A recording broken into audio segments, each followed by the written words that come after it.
بسم اللہ الرحمن الرحیم۔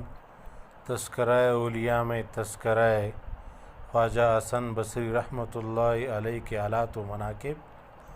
تعارف آپ بعمل علم بھی تھے اور زائد و متقی بھی، سنت نبوی صلی اللہ علیہ وسلم پر سختی سے عمل کرتے اور ہمیشہ خداوند تعالیٰ سے ڈرتے رہتے تھے۔ آپ کی والدہ ام المومنین حضرت ام سلمہ رضی اللہ تعالیٰ عنہا کی کنیز تھی، اور جب بچپن میں آپ کی والدہ کسی کام میں مصروف ہوتی اور آپ رونے لگتے تو ام المومنین آپ کو گود میں اٹھا کر اپنی چھاتیاں آپ کے منہ میں دے دیتی اور وہ فور شوق میں آپ کے فستان سے دودھ بھی نکلنے لگتا۔ اندازہ فرمائیے کہ جس نے ام المومنین کا دودھ پیا ہو اس کے مراتب کا کون انکار کر سکتا ہے۔ بچپن میں آپ نے ایک دن حضور اکرم صلی اللہ علیہ وسلم کے پیالے کا پانی پی لیا، اور جب حضور اکرم صلی اللہ علیہ وسلم نے دریافت فرمایا کہ میرے پیالے کا پانی کس نے پیا ہے، تو حضرت ام سلمہ رضی اللہ تعالیٰ عنہا نے کہا کہ حسن نے۔ یہ سن کر حضور نے فرمایا کہ اس نے جس قدر پانی میرے پیالے میں سے پیا ہے اسی قدر میرا علم اس میں اثر کر گیا ہے۔ حضور اکرم صلی اللہ علیہ وسلم کی دعا۔ ایک دن حضور اکرم صلی اللہ علیہ وسلم حضرت ام سلمہ رضی اللہ تعالیٰ عنہا کے مکان پر تشریف لائے تو انہوں نے حضرت بصری کو آپ کی آغوش مبارک میں ڈال دیا۔ اس وقت حضور صلی اللہ علیہ وسلم آپ کے لیے دعا فرمائی اور اس کی دعا کی برکت سے آپ کو بے پناہ مراتب حاصل ہوئے۔ وجہ تسمیہ۔ ولادت کے بعد جب آپ کو حضرت عمر رضی اللہ تعالیٰ عنہ کی خدمت میں پیش کیا گیا تو آپ نے فرمایا اس کا نام حسن رکھو کیونکہ یہ بہت ہی خوبرو ہے۔ حضرت ام سلمہ رضی اللہ تعالیٰ عنہا نے آپ کی تربیت فرمائی اور ہمیشہ ہی دعا کیا کرتی تھی کہ ہے اللہ حسن کو مخلوق کا رہنما بنا دے۔ چنانچہ آپ یکتا روزگار بزرگوں میں سے ہوئے اور 120 صحابہ سے شرف نیاز حاصل ہوا، ان میں 70 شہدائے بدر بھی شامل ہے۔ آپ کو حضرت حسن بن علی سے شرف بیعت حاصل تھا اور ان سے تعلیم بھی پائی، لیکن تحفہ کے مصنف لکھتے ہیں کہ آپ حضرت علی رضی اللہ تعالیٰ عنہ سے بیعت تھے اور انہی کے خلیفہ میں سے ہوئے۔ ابتدائی دور میں آپ جواہرات کے تجارت کرتے تھے، جس کی وجہ سے آپ کا نام حسن موتی بیچنے والا پڑ گیا۔ ایک مرتبہ تجارت کی نیت سے روم گئے اور جب وہاں کے وزیر کے پاس بغرض ملاقات پہنچے تو وہ کہیں جانے کی تیاری کر رہا تھا۔ اس نے پوچھا کہ کیا آپ بھی میرے ساتھ چلیں گے؟ فرمایا کہ چنانچہ دونوں گھوڑوں پہ سوار ہو کر جنگل میں جا پہنچے۔ وہاں آپ نے دیکھا کہ رومی ریشم کا ایک بہت ہی شاندار خیمہ نصب ہے اور اس کے چاروں طرف مسلح افواج طواف کر کے واپس جا رہے ہیں۔ پھر علماء اور باعشمت لوگ وہاں پہنچے اور خیمے کے قریب کچھ کہہ کر رخصت ہوئے۔ پھر حکماء اور میر منشی وغیرہ پہنچے اور کچھ کہہ کر چل دیے۔ پھر خوب برو کنیزیں جواہر کے تال سر پر رکھے ہوئے آئے اور وہ بھی اسی طرح کچھ کہہ کر چلی گئی۔ پھر بادشاہ اور وزیر بھی کچھ کہہ کر واپس ہو گئے۔ آپ نے حیرت زدہ ہو کر جب وزیر سے واقعہ معلوم کیا تو اس نے بتایا کہ بادشاہ کا ایک خوبصورت بہادر جوان بیٹا مر گیا تھا اور وہی اس خیمے میں دفن ہے۔ چنانچہ آج کی طرح ہر سال یہاں تمام لوگ آتے ہیں۔ سب سے پہلے فوج آ کر کہتی ہے اگر جنگ کے ذریعے تیری موت ٹل سکتی تو ہم جنگ کر کے تجھے بچا لیتے، مگر اللہ تعالیٰ سے جنگ کرنا ممکن نہیں۔ اس کے بعد حکماء آ کر کہتے ہیں کہ اگر عقل و حکمت سے موت کو روکا جا سکتا تو ہم یقیناً روک دیتے۔ پھر علماء و مشائخ آ کر کہتے کہ اگر دعاؤں سے موت کو دفع کیا جا سکتا تو ہم کر دیتے۔ پھر حسین کنیزیں آ کر کہتی اگر حسن و جمال سے موت کو ٹھالا جا سکتا تو ہم ٹھال دیتے۔ پھر بادشاہ و وزیر کے ساتھ آ کر کہتا کہ اے میرے بیٹے، ہم نے حکماء و اتباع کے ذریعے بہت کوشش کی، لیکن تقدیر الہی کو کون مٹا سکتا ہے، اور اب آئندہ سال تک تجھ پر ہمارا سلام ہو۔ یہ کہہ کر واپس ہو جاتا۔ حضرت حسن نے یہ واقعہ سن کر قسم کھائی کہ زندگی بھر کبھی نہیں ہنسوں گا، اور دنیا سے بیزار ہو کر فکر آخرت میں گوشہ نشینی اختیار کر لی۔ مشہور ہے کہ 70 سال تک آپ ہم وقت باوضو رہے اور ہم اثر بزرگوں میں ممتاز ہوئے۔ کسی شخص نے ایک بزرگ سے دریافت کیا کہ حسن بصری ہم سے زیادہ افضل کیوں ہے؟ انہوں نے جواب دیا کہ حسن کے علم کی ہر فرد کو ضرورت ہے اور اس کے سوائے خدا کی کسی کی حاجت نہیں۔ حضرت رابعہ بصریہ کا مقام۔ اب تم ایک مرتبہ آپ واز کہا کرتے تھے، مگر جب تک حضرت رابعہ بصری شریک نہ ہوتی تو واز نہیں کہتے۔ لوگوں نے عرض کیا کہ آپ کے واز میں تو بڑے بڑے بزرگ حاضر ہوتے ہیں، پھر آپ صرف ایک بوڑھی عورت کے نہ ہونے سے واز کیوں ترک کر دیتے ہیں؟ فرمایا کہ آتی کے برتن کا شربت چونٹیوں کے برتن میں کیسے سما سکتا ہے؟ اور جب آپ کو دوران واز جوش آ جاتا تو رابعہ بصری رحمہ اللہ تعالیٰ سے فرماتے کہ یہ تمہارے ہی جوش و گرمی کا اثر ہے۔ سبق آموز جوابات۔ ایک مرتبہ لوگوں نے سوال کیا کہ آپ اپنے واز میں کثیر لوگوں کے اجتماع سے خوش ہوتے ہیں؟ فرمایا کہ میں تو اس وقت مسرور ہوتا ہوں جب کوئی عشق الہی میں دل جلا آ جاتا ہے۔ کسی نے سوال کیا کہ اسلام کیا ہے اور مسلمان کس کو کہتے ہیں؟ فرمایا کہ کتاب میں ہے اور مسلمان۔ جب آپ سے دین کے اساس کے متعلق سوال کیا گیا تو فرمایا کہ تقوی دین کی اساس ہے اور لالچ تقوی کو ضائع کر دیتا ہے۔ پوچھا گیا کہ جنت عدن کا مفہوم کیا ہے، اس میں کون داخل ہوگا؟ فرمایا کہ اس میں سونے کے محلات اور سوائے نبی کریم صلی اللہ علیہ وسلم، صدیقین و شہداء، عادل بادشاہ اور دیگر انبیاء کرام کے کوئی داخل نہیں ہو سکتا۔ سوال کیا گیا کہ کیا روحانی طبیب کسی دوسرے کا علاج کر سکتا ہے؟ فرمایا اس وقت تک نہیں جب تک خود اپنا علاج نہ کر لے، کیونکہ جو خود ہی راستہ بھولے ہوئے ہو وہ دوسروں کی راہبری کیسے کر سکتا ہے؟ فرمایا کہ میرے واز سنتے رہو، تمہیں فائدہ پہنچے گا، لیکن میری بے عملی تمہارے لیے ضرر رساں نہیں۔ لوگوں نے عرض کیا کہ ہمارے قلوب تو سوئے ہوئے ہیں، ان پر آپ کا واز کیا اثر انداز ہوگا؟ فرمایا کہ خواب دیدہ قلوب کو تو بیدار کیا جا سکتا ہے، البتہ مردہ دلوں کی بیداری ممکن نہیں۔ لوگوں نے عرض کیا کہ بعض جماعتوں کے اقوال ہمارے قلوب میں خوف و خیش پیدا کرتے ہیں۔ فرمایا کہ تم دنیا میں ڈرنے والوں ہی کی صحبت اختیار کیا کرو تاکہ روز حشر رحمت خداوندی تم سے قریب تر ہو۔ لوگوں نے عرض کیا کہ بعض حضرات آپ کا واز محض اس لیے یاد کرتے ہیں تاکہ اعتراض کر سکے۔ فرمایا کہ صرف قرب الہی اور جنت کا خواہش مند رہتا ہو، کیونکہ نکتہ چینیوں سے تو اللہ تعالیٰ کی ذات بھی مبرا نہیں۔ اسی لیے میں لوگوں سے ہرگز یہ توقع نہیں رکھتا کہ وہ مجھے برا بھلا نہ کہیں گے۔ عرض کیا گیا کہ بعض افراد کا یہ خیال ہے کہ دوسروں کو نصیحت اسی وقت کرنی چاہیے جب خود بھی تمام برائیوں سے پاک ہو جائے۔ فرمایا کہ ابلیس تو یہی چاہتا ہے کہ عمرہ نوائی کا سدباب ہو جائے۔ لوگوں نے پوچھا کہ مسلمانوں کو بغض و حسد کرنا جائز ہے؟ فرمایا کہ برادران یوسف کا واقعہ کیا تمہارے علم میں نہیں؟ بغض و حسد کی وجہ سے ہی نہیں کیا نقصان پہنچتا؟ البتہ اگر حسد میں رنج و غم کا پہلو ہو تو کوئی حرج نہیں۔ ریاکاری باعث ہلاکت ہے۔ آپ کے ایک ارادت مند کی یہ کیفیت تھی کہ آیات قرآنی سن کر بے ہوش ہو جاتا تھا۔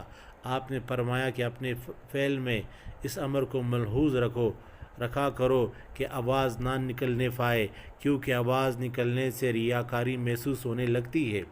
جو انسان کے لیے باعث ہلاکت ہے، اور اگر کسی پر آل طاری نہ ہو بلکہ وہ قصداً طاری کر لے اور کوئی نصیحت بھی اسی پر کارگر نہ ہو تو وہ گنہگار ہے، اور جو شخص قصداً روتا ہے اس کا رونا شیطان کا رونا ہے۔ بے باک مرد خدا، ایک مرتبہ دوران واز حجاج بن یوسف برانہ شمشیر اپنی فوج کے ہمراہ وہاں پہنچا۔ اسی محفل میں ایک بزرگ نے اپنے دل میں یہ خیال کیا کہ آج حسن بصری کا امتحان ہے کہ وہ تعظیم کے لیے کھڑے ہوتے ہیں یا واز میں مشغول رہتے ہیں۔ چنانچہ آپ نے حجاج کی آمد پر کوئی توجہ نہیں کی اور اپنے واز میں مشغول رہے۔ چنانچہ اس بزرگ نے یہ تسلیم کر لیا کہ واقعی آپ اپنی خصلتوں کے اعتبار سے اس میں باسماں ہے، کیونکہ حکام خداوندی بیان کرتے وقت آپ کسی کی پرواہ نہیں کرتے تھے۔ اختتام واز کے بعد حجاج نے دست بوسی کرتے ہوئے لوگوں سے کہا کہ اگر تم مرد خدا سے ملنا چاہتے ہو تو حسن کو دیکھ لو۔ پھر بعض لوگوں نے انتقال کے بعد حجاج کو خواب میں دیکھا کہ میدان عشر میں کسی کی تلاش میں ہے، اور جب اس سے پوچھا گیا کہ کس کی جستجو میں ہو تو کہنے لگا کہ میں اس جلوہ خداوندی کا متلاشی ہوں جس کو موحدین تلاش کیا کرتے ہیں۔ لوگ کہتے ہیں کہ وقت مرگ حجاج کی زبان پر یہ کلمات تھے کہ اللہ تو غفار ہے اور تجھ سے برتر کوئی نہیں، لہذا اپنی غفاری ایک ہم حوصلہ مشت خاک پر بھی ظاہر کر کے اپنے فضل سے میری مغفرت فرما دے، کیونکہ پورا عالم یہی کہتا ہے کہ اس کی بخشش ہرگز نہیں ہو سکتی اور یہ عذاب میں گرفتار رہے گا۔ لیکن اگر تو نے مجھے بخش دیا تو سب کو معلوم ہو جائے گا کہ یقیناً تیری شان بال بہت بڑی ہے۔ اللہ تعالیٰ جس کا ارادہ کرتے ہیں وہ کرتے ہیں۔ جب حسن بصری رحمۃ اللہ علیہ نے یہ واقعہ سنا تو فرمایا کہ یہ بدخصلت حصول آخرت بھی اپنی مرضی سے کرنا چاہتا ہے۔ مبلغ کی عظمت، حضرت علی رضی اللہ تعالیٰ عنہ جب وارد بصرہ ہوئے تو واعظین کو واز گوئی سے منع کرتے ہوئے فرمایا کہ تمام ممبروں کو توڑ کر پھینک دو۔ لیکن جب حسن بصری رحمۃ اللہ علیہ کی مجلس سے واز میں پہنچے تو ان سے پوچھا گیا تم عالم ہو یا طالب علم؟ آپ نے جواب دیا کہ میں تو کچھ بھی نہیں ہوں، البتہ جو کچھ احادیث نبوی صلی اللہ علیہ وسلم سے سنا ہے وہ لوگوں تک پہنچا دیتا ہوں۔ یہ سن کر حضرت علی کرم اللہ وجہہ نے فرمایا کہ آپ واز گوئی کی اجازت ہے، اور جب حسن بصری رحمۃ اللہ علیہ کو یہ علم ہوا کہ واز حضرت علی کرم اللہ وجہہ تھے تو ان کی جستجو میں نکل کھڑے ہوئے، اور ایک جگہ جب ان سے ملاقات ہو گئی تو عرض کیا کہ مجھے وضو کا طریقہ سکھا دیجئے۔ چنانچہ ایک دشت میں پانی منگوا کر حضرت علی کرم اللہ وجہہ نے آپ کو وضو کا طریقہ سکھایا، اور اسی وجہ سے اس مقام کا نام بلتشت پڑ گیا۔ منقول ہے کسی شخص سے جب آپ نے گرہ زاری کا سبب دریافت کیا تو اس نے عرض کیا کہ میں نے محمد سے سنا ہے کہ روز محشر ایک صاحب ایمان اپنی گناہگاری کی وجہ سے برسوں جہنم میں پڑا رہے گا۔ آپ نے فرمایا کہ کاش اس کے بدلے میں مجھے پھینک دیا جائے اور وہ محفوظ رہ جائے، کیونکہ مجھے اپنے متعلق یہ توقع نہیں کہ 1000 سال تک بھی چھٹکارا حاصل کر سکوں گا۔ ایک روایت ہے ایک سال بصرہ میں ایسا شدید قحط پڑا کہ 2 لاکھ افراد نماز استسقاء کے لیے بیرون شہر پہنچ گئے، اور ایک منبر پر حسن بصری کو بٹھا کر اوپر اٹھائے ہوئے دعا میں مشغول ہو گئے۔ لیکن آپ نے فرمایا کہ اگر تم بارش کے خواہشمند ہو تو مجھ کو شہر بدر کر دو، اور اس وقت تک آپ کے روئے مبارک سے خشت کے آثار پیدا ہوئے تھے کہ آپ ہمیشہ مصروف گریہ رہتے اور کسی نے کبھی اونٹوں پر مسکراہٹ نہیں دیکھی۔ خوف آخرت، ایک مرتبہ آپ پوری رات مصروف گریہ رہے، اور جب لوگوں نے پوچھا کہ آپ کا شمار تو صاحب تقویٰ لوگوں میں ہوتا ہے، پھر آپ اس قدر گریہ گزاری کیوں کرتے ہو؟ فرمایا کہ میں اس دن کے لیے روتا ہوں جس دن مجھ سے کوئی ایسا خطا ہوگی کہ اللہ تعالیٰ باز پرس کر کے یہ فرما دے کہ اے حسن، ہماری بارگاہ میں تمہاری کوئی وقت نہیں اور ہم تمہاری پوری عبادت کو رد کرتے ہیں۔ ایک مرتبہ عبادت خانہ کی چھت پر اس طرح گرا کناتے کہ سیلاب اشک سے فرنالہ بیٹھ پڑا اور نیچے گزرتے ایک شخص پر کچھ قطرے ٹپک پڑے۔ چنانچہ اس نے آواز دے کر پوچھا کہ یہ پانی پاک ہے یا ناپاک؟ آپ نے جواب دیا کہ برادرم، کپڑے کو پاک کر لینا، کیونکہ یہ ایک معصیت کار کے آنسو ہے۔ دنیا کا انجام: آپ کسی مردے کی تدفین کے لیے قبرستان تشریف لے گئے اور فراغت تدفین کے بعد قبر کے سرہانے کھڑے ہو کر اس قدر روئے کہ قبر کی خاک تک نم ہو گئی۔ پھر فرمایا کہ جب آخری منزل ہی آخرت ہے تو پھر ایسی دنیا کی خواہشمند کیوں ہو جس کا انجام قبر ہے، اور اس عالم سے خوفزدہ کیوں نہیں جس کی ابتدا منزل بھی قبر ہی ہے؟ گویا تمہاری پہلی اور آخری منزل قبر ہی ہے۔ آپ کی نصیحت سے لوگ اس درجہ متاثر ہوئے کہ شدید گریہ سے بے حال ہو گئے۔ زیارت قبور میں عبرت ہے۔ ایک مرتبہ لوگوں کے ہمراہ قبرستان پہنچ کر فرمایا کہ اس میں ایسے افراد مدفون ہیں جن کا سر 8 جنتوں کے مساوی نعمتیں پانے پر نہ جھک سکا، اور ان کے قلوب میں ان نعمتوں کا بھی تصور تک بھی نہیں آیا، لیکن مٹی میں اتنے آرزوئے لے کر چلے گئے کہ اگر ان میں سے ایک کو بھی آسمانوں کے مقابلے میں رکھا جائے تو وہ خوف زدہ ہو کر فاش ہو جائے۔ تنبیہ: بچپن میں آپ سے ایک گناہ سرزد ہو گیا تھا۔ آپ کبھی کوئی نیا پیراہن تیار کرواتے تو اس کے گریبان پر وہ گناہ درج کرتے اور اس کو دیکھ کر اس درجہ گرا ازاری کرتے کہ خوشی طاری ہو جاتی۔ نصیحت: ایک مرتبہ حضرت عمر بن عبدالعزیز نے آپ کو مکتوب ارسال کرتے ہوئے تحریر فرمایا کہ مجھے کوئی ایسی نصیحت کیجیے جو میرے تمام امور میں معاون ہو سکے۔ جواب میں آپ نے لکھا کہ اگر اللہ تعالیٰ تمہارا معاون نہیں ہے تو پھر کسی سے بھی امداد کی توقع ہرگز نہ رکھو۔ پھر دوسرے مکتوب کے جواب میں تحریر فرمایا کہ اس دن کو بہت ہی نزدیک سمجھتے رہو جس دن دنیا فنا ہو جائے گی اور صرف آخرت باقی رہے گی۔ فلسفہ تنائی: جب بشر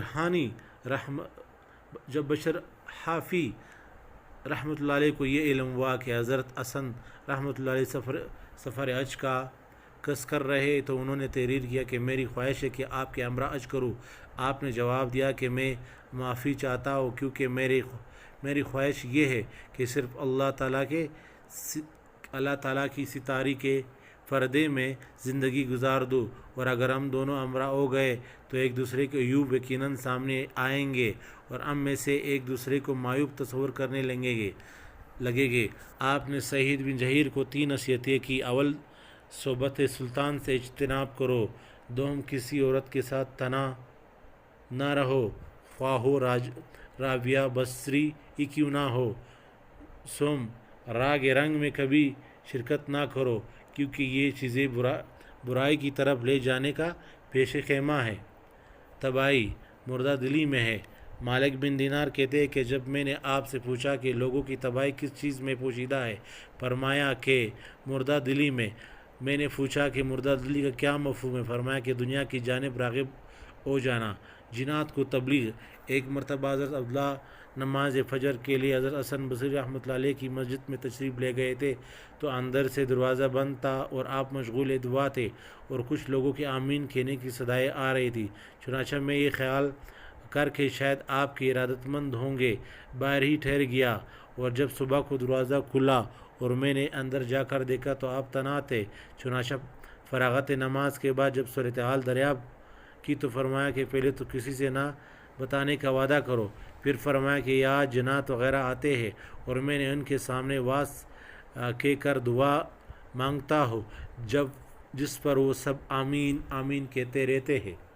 کرامت: کچھ بزرگ آپ کے ہمراہ بغرض ارج روانہ ہوئے ان میں سے بعض لوگوں کو شدت سے پیاس لگی، چنانچہ راستے میں ایک کنواں نظر آیا، لیکن اس پر رسی ڈول کچھ نہ تھا، اور جب حضرت حسن سے صورتحال بیان کی گئی تو فرمایا کہ جب میں نماز میں مشغول ہو جاؤ تو تم پانی پی لینا۔ چنانچہ آپ نماز کے لیے کھڑے ہوئے تو اچانک کنویں میں سے پانی خود بخود ابل پڑا اور سب لوگوں نے اچھی طرح پیاس بجھائی، لیکن اس شخص نے احتیاطاً کچھ پانی کوزے میں رکھ لیا۔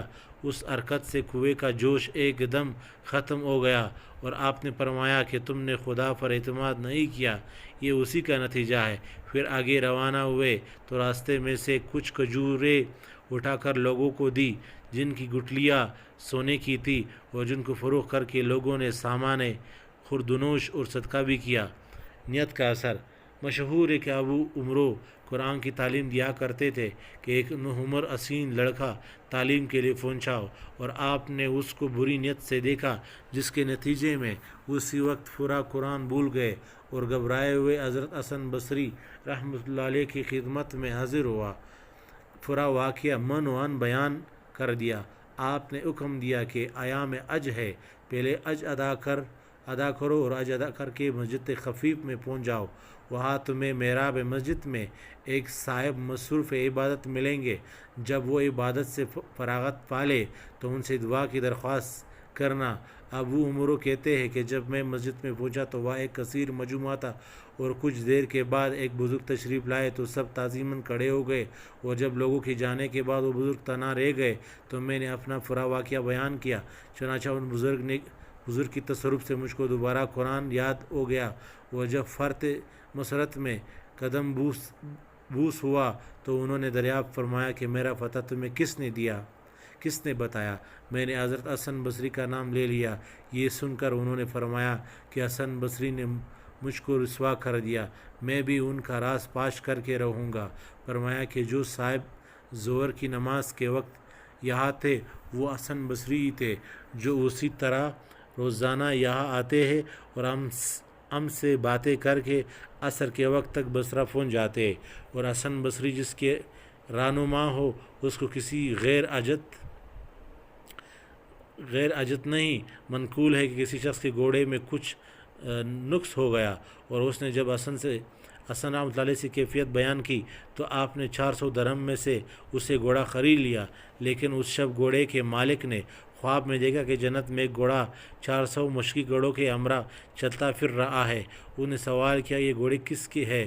تو ملائکہ نے بتایا کہ پہلے تو یہ سب تمہارے تھے، لیکن اب حسن بصری رحمۃ اللہ علیہ کی ملکیت ہے۔ وہ شخص بیدار ہو کر حضرت حسن رحمۃ اللہ علیہ کی خدمت میں پہنچا اور عرض کیا کہ آپ اپنی رقم لے کر میرا گھوڑا واپس فرما دے۔ آپ نے فرمایا کہ جو خواب رات تو نے دیکھا وہ میں پہلے ہی دیکھ چکا ہوں۔ یہ سن کر وہ مایوس واپس ہو گیا۔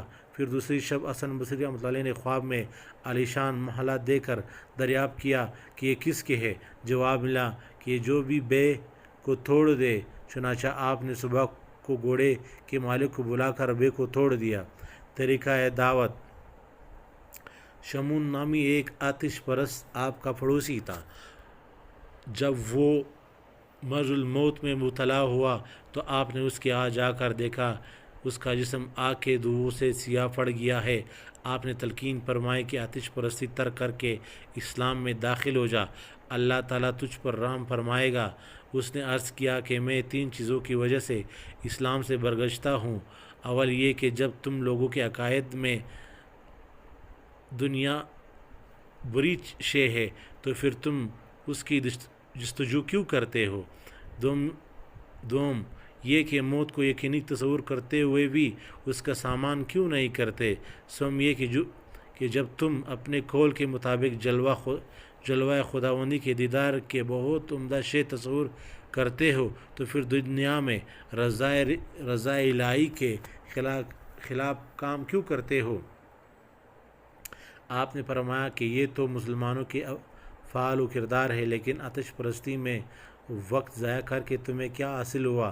مومن خواہ کچھ بھی ہو کم از کم وحدانیت کو تو تسلیم کرتا ہے، مگر تو نے 70 سال آگ کو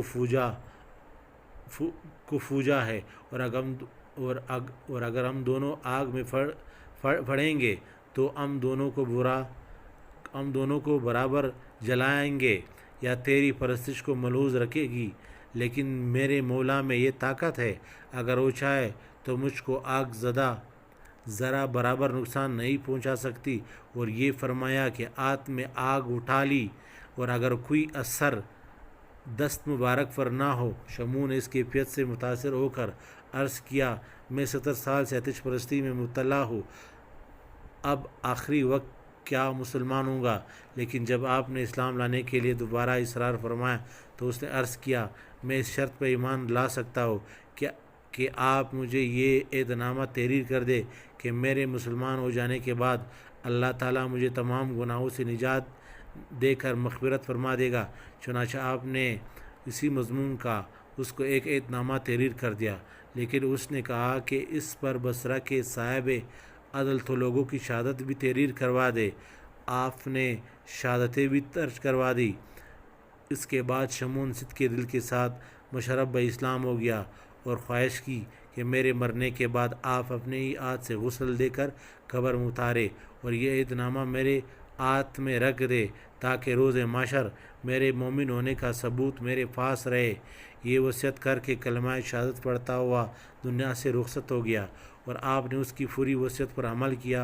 اور اسی شب خواب میں دیکھا کہ شمعون بہت قیمتی لباس اور زری تاج پہنے ہوئے جنت کی سیر میں مصروف ہے، اور جب آپ نے سوال کیا کہ کیا گزری تو اس نے عرض کیا کہ خدا نے اپنے فضل سے مغفرت فرما دی، اور جو انعامات مجھ پر کیے وہ ناقابل بیاں ہے، لہذا اب آپ کے اوپر کوئی بار نہیں، آپ اپنا عہدنامہ واپس لے لے کیونکہ مجھے اس کی حاجت نہیں۔ اور جب صبح کو آپ بیدار ہوئے تو وہ عہدنامہ آپ کے ہاتھ میں تھا۔ آپ نے اللہ تعالیٰ کا شکر ادا کرتے ہوئے فرمایا کہ اے اللہ، تیرا فضل کسی سبب کا محتاج نہیں۔ جب ایک آتش پرست کی 70 سال آگ پرستش کے بعد صرف ایک مرتبہ کلمہ پڑھنے کے بعد مغفرت فرما دی، تو جس نے 70 سال تیری عبادت دریا و ریاضت میں گزاری ہو، وہ کیسے تیرے فضل سے محروم رہ سکتا ہے؟ انکسار: آپ اس قدر منکسر المزاج تھے کہ ہر فرد کو اپنے سے بہتر تصور کرتے۔ ایک دن دریائے دجلہ پر آپ نے کسی حبشی کو عورت کے ساتھ میں نوشی میں مبتلا دیکھا کہ شراب کی بوتل اس کے سامنے تھی۔ اس وقت آپ کو یہ تصور ہوا کہ کیا یہ بھی مجھ سے بہتر ہو سکتا ہے کیونکہ یہ تو شرابی ہے۔ اسی دوران ایک کشتی سامنے آئی جس میں 7 افراد تھے اور وہ غرق ہو گئی۔ یہ دیکھ کر حبشی پانی میں کود گیا اور 6 افراد کو ایک ایک کر کے باہر نکالا۔ پھر آپ سے عرض کیا، آپ صرف ایک ہی کی جان بچا لیں، میں تو امتحان لے رہا تھا کہ آپ کے چشم باطن کھلی ہوئی ہے یا نہیں، اور یہ عورت جو میرے پاس ہے یہ میری والدہ ہے اور اس بوتل میں سادہ پانی ہے۔ یہ سنتے ہی آپ اس یقین کے ساتھ کہ یہ کوئی غیبی شخص ہے اس کے قدموں پر گر پڑے اور حبشی سے کہا کہ جس طرح تو نے ان 6 افراد کی جان بچا لی، اسی طرح تکبر سے میری جان بھی بچا دے۔ اس نے دعا کی کہ اللہ تعالیٰ آپ کو نور بصیرت عطا فرمائے، یعنی تکبر کو دور کر دے۔ چنانچہ ایسا ہی ہوا کہ اس کے بعد سے آپ نے آپ کو کبھی کسی سے بہتر تصور نہیں کیا، اور یہ کیفیت ہو گئی کہ کتے کو بھی دیکھ کر فرماتے ہیں کہ اللہ تعالیٰ مجھے کہتے ہیں کہ صدقہ میں قبولیت عطا فرما دے۔ ایک شخص نے سوال کیا کہ کتے سے آپ بہتر ہے یا کتا؟ فرمایا کہ اگر عذاب سے چھٹکارا حاصل ہو گیا تو میں بہتر ہوں، ورنہ کتا بھی مجھ سے 100 گناہگاروں سے افضل ہے۔ کچھ لوگوں نے آپ سے عرض کیا کہ فلاں شخص آپ کی غیبت کر رہا ہے، تو آپ نے بطور تحفہ اس کو تازہ کھجوریں بیچتے ہوئے پیغام دیا کہ سنا ہے تم نے اپنی نیکیاں میرے اعمال نامہ میں درج کرا دی ہے، میں اس کا کوئی معاوضہ ادا نہیں کر سکتا۔